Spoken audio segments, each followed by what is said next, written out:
Nehemia 9 ayat 18-19. Bahkan ketika mereka membuat anak lembu tuangan dan berkata, inilah Allahmu yang menuntun engkau keluar dari Mesir dan berbuat nista yang besar. Engkau tidak meninggalkan mereka di padang gurun karena kasih sayangmu yang besar. Tiang awan tidak berpindah dari atas mereka pada siang hari untuk memimpin mereka pada perjalanan. Begitu juga tiang api pada malam hari untuk menerangi jalan yang mereka lalui.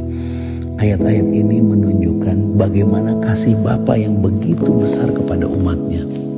Dan bagaimana kesetiaan Bapa memelihara umatnya karena ia telah berjanji untuk membawa umatnya masuk ke tanah perjanjian. Dan sekaligus ayat ini memperlihatkan kepada kita bagaimana umat Tuhan yang sangat dikasihi dan sangat diberkati. Tetapi mereka tidak dapat melihat kasih itu dan tidak dapat menghargai Tuhan yang memberkati. Berkat yang sesungguhnya tidak mungkin mereka peroleh. Secara turun-temurun 400 tahun menjadi budak dan tidak mungkin mempunyai emas. Tetapi Tuhan perintahkan bangsa Mesir untuk memberikan kekayaan mereka kepada umat Tuhan. Dan mereka memberikan semua emas perak milik mereka menjadi milik umat Tuhan. Bukan karena mereka kaya, tapi karena firman Tuhan digenapi.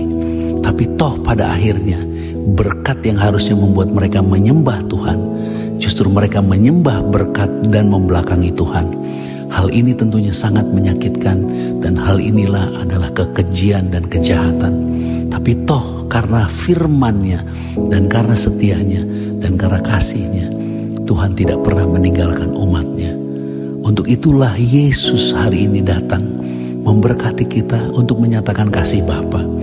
Karena umat Israel hidup di bawah hukum Taurat, sehingga segala berkat dan segala perbuatan Tuhan yang dahsyat karena kasih tidak membawa mereka kepada pengenalan akan kasih itu. Mereka melihat berkat dan perbuatan Tuhan sebagai perbuatan yang perkasa dan besar. Tetapi kasih tidak dapat ditunjukkan dengan kekuatan dan kekayaan. Kasih ditunjukkan dengan pengorbanan. Itulah sebabnya Yesus datang untuk berkorban.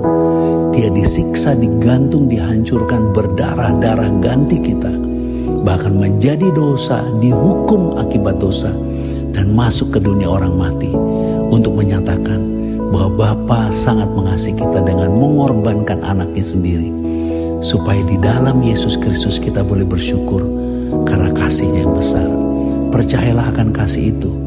Karena kita yang dikasihi dan percaya akan kasih itu, kita tidak akan pernah kekurangan apapun.